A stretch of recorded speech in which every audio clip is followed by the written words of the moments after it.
And you're on. All right, welcome to Late Night from Willowdale. We haven't done a video in a long time, 6-7 weeks. We tried doing a few videos a couple of weeks ago, and generally it's kind of drunk, and I was kind of rambling, and there's no point. So I want to do something more serious. A lot of serious topics to talk about tonight. Let's do it in 5 or 6 minutes because, as Clayton reminds me, these people don't tune in for more than 5 or 6 minutes.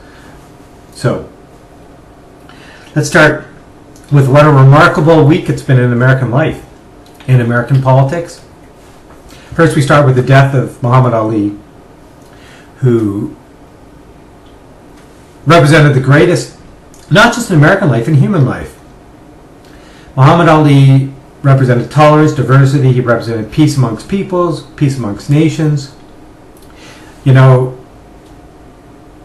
when he decided that he was not going to go to the Vietnam War, and he said, you know what, these people have done nothing against me. I'm not going to use the expletives that he used. Everyone knows the quote. But he said, the Vietnamese have done nothing against me. They've never called me nasty things like white people in America have called me. I have no problems with the Vietnamese. I'm not going to go fight in that war. Probably one of the greatest. In many ways makes Ali the equivalent or better than Martin Luther King. I don't want to go into there, but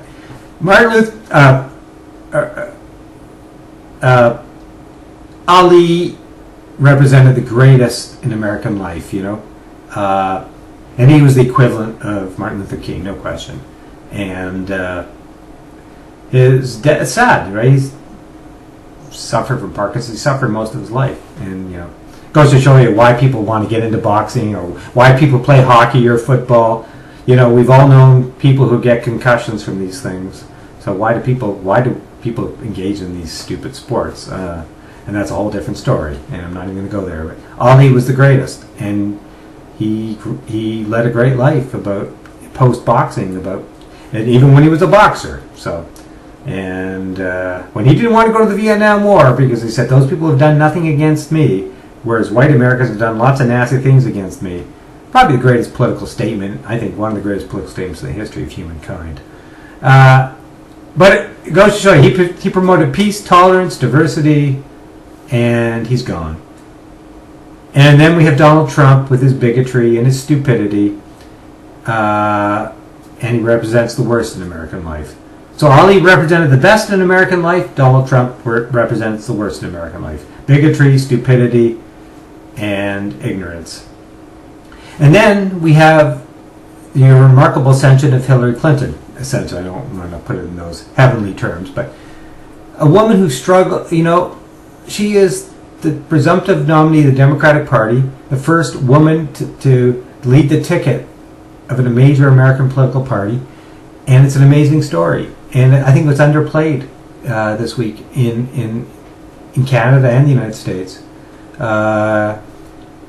because it was sort of leaked out. She'd already gotten the delegates accumulated. It was sort of it's an old story. Everyone knew she was going to get it. But when she actually got it, it was sort of underplayed. And I thought this was an historic achievement that deserved more play. And others have commented on it since. Molly Roberts, running the National Post today, she's a Washington Post reporter, writing the National Post today about that. This is an historic achievement, and New York Times has commented on it too. What a tough, grueling trip this has been to be on the verge of getting into the White House.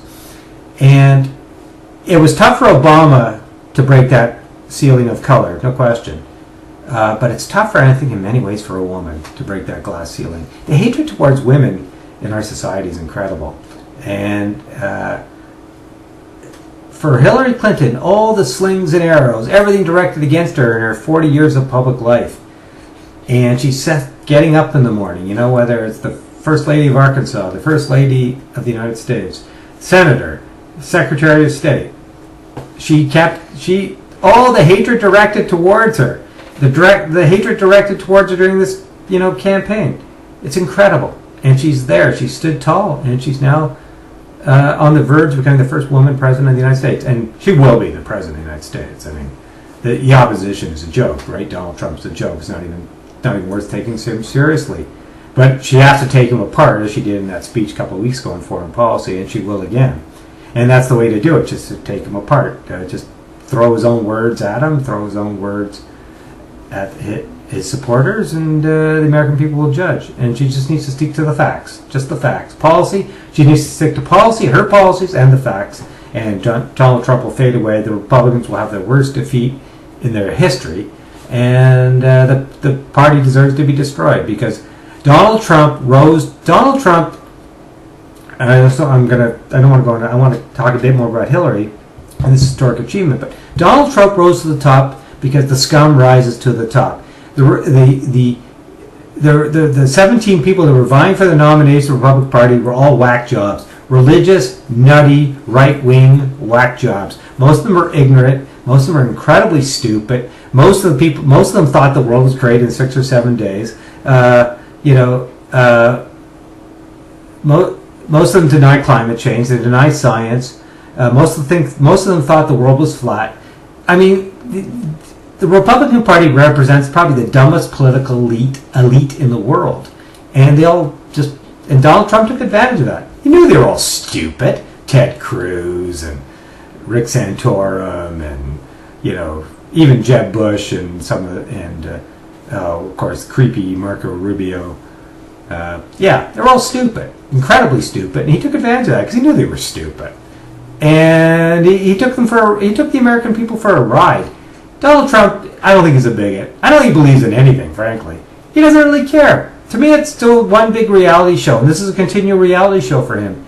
Ultimately, it ends, right? Because it's going to end, and people will judge. Smart people will judge him. Smarter people then will vote in the Republican primary, which is a narrow base, and he'll be destroyed. As long as Hillary sticks to the facts and sticks to policy, and destroys him with that, it's over. The Republican Party will suffer its worst defeat. And the fact that the Republican people are struggling to, come together and want to not support him, how can they, right? It goes on and on and on. He took the American people for a ride. He realized a lot of people in the United States are stupid, and a lot of people in the Republican Party are stupid, and he took them for a ride. And I'm sorry, that's the way it is. And it's over now. The real race begins. He's been exposed. You have an intelligent, tough woman who's been through the ringer, far more through the ringer than Donald Trump has ever been. And she is tough, and she's resilient, and she gets up in the morning after being attacked and attacked and attacked, and it's over. Hillary will be the 45th president of the United States. And that doesn't mean I agree with Hillary on everything. She's a little too hawkish in foreign policy. I've read all the analyses. The New York Times did an exhaustive analysis of her dates as Secretary of State. A little too hawkish, a little, she was a big fan of intervening in Libya. Canada was too, under Stephen Harper. Didn't work out too well. Story is still unfolding, but obviously Libya, has become a breeding ground for ISIS and nutty jihadists. But the story is still unfolding. She's very close to the military, which I don't think is always a bad thing, actually, because the military provides very good analysis. The Pentagon provides some of the best analysis on foreign policy because they're conservative. They don't want to send young men and women into battle, and they provide some of the best analysis. So she's close to some of the generals. I don't think that's necessarily a bad thing. It's some of the politicians that love to send kids into war you have to worry about, particularly on the Republican side. So she's a little too hawkish, but on domestic policy, I think she'll be good. And the Democrats will unify. Some of the nutty Bernie Sanders supporters are going to vote for Donald Trump because they're the same people. Okay, and I do think that some of the Sanders support, I do think some of the Sanders campaign was fraudulent. I don't get all caught up, he brought Hillary to the left and all that. I thought the whole thing, he wasn't even a Democrat. He used the Democratic Party for his own ends. And I frankly get I'm very cynical about this whole I'm feeling the burn. You know, a lot of these people support him are wealthy young Americans. They're at university campuses. You know, I'll be working for Goldman Sachs. Oh, let's go to the Bernie Sanders rally, and then we'll take the helicopter back to the Hamptons, and we'll have some caviar and some champagne. You know, I'm very cynical about the left. Okay, and the so-called left. So, and the Sanders supporters, I think, were somewhat fraudulent, and most of them don't vote, and most of them won't vote, and some will support Hillary, and some will vote for Donald Trump because they believe in the same things. And they all have the same ignorant views on trade. I hate this argument on trade. It's so stupid. It's not based on fact. Yes, a lot of people, Canadians and Americans, have been left behind on trade agreements. But, the United States, a country we're talking about right now, has benefited overall from all the trade agreements it's signed. It benefited from NAFTA. In fact, the U.S. economy took off after NAFTA was signed. Canada has not benefited so much, but the United States has. And the statistics are there. And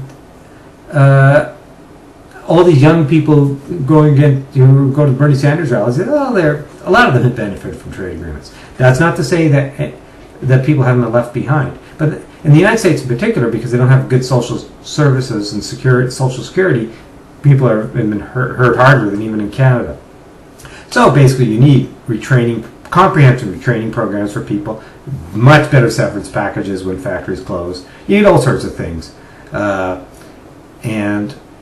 trade is good. We need trade. And everybody, I just bought Cleet a coffee machine at Canadian Tire the other day for $20. People who complain about trade don't also want to get their cheap smartphones made by Samsung in sweatshops in Asia, and they also like to get their coffee machines for $20. So it's the hypocrisy around trade is too much. Anyways, I'm going on now on this video. Now it's 11 minutes. I didn't want it to go more than 10. But yeah, Rick Saloon, who I don't like, a columnist, the philosopher king at the Toronto Star. I mean, everyone knows Rick Saloon and his books. I think his columns are all silly and irrelevant. But he wrote on again about Sanders, Trump. Basically, Sanders-Trump supporter, I guess, went about trade and how he can't sign trade agreements, and then he compared to some violinist or celloist or, oh God. Don't read Rick Saloon's columns in the Toronto Star. They're kind of irrelevant, never profound, and he's kind of the sort of lefty guru there, but he never says anything based on fact. He just tries to appeal to the Bernie Sanders type of stupidity.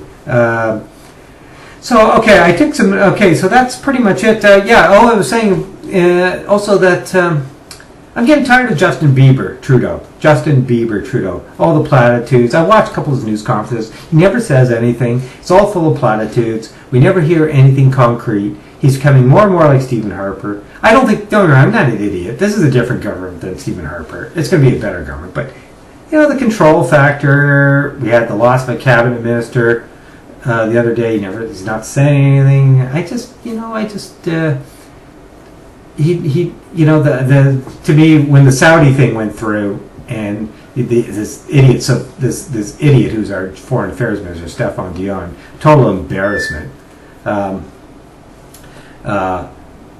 realize that this government, in many ways, is not going to be too much better than the Harper government. It will be better in some circumstances, but I look at Hillary Clinton, an intelligent.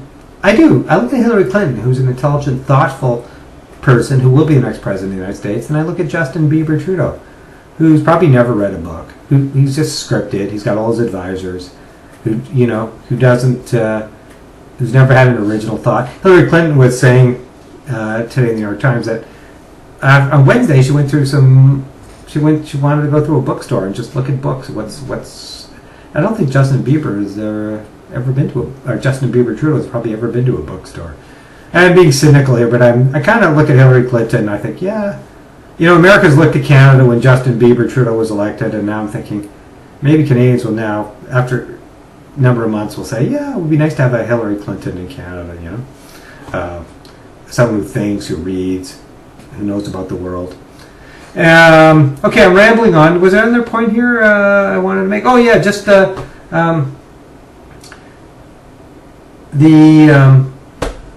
stuff about the Pan Am Games. That's a big beef of mine, right?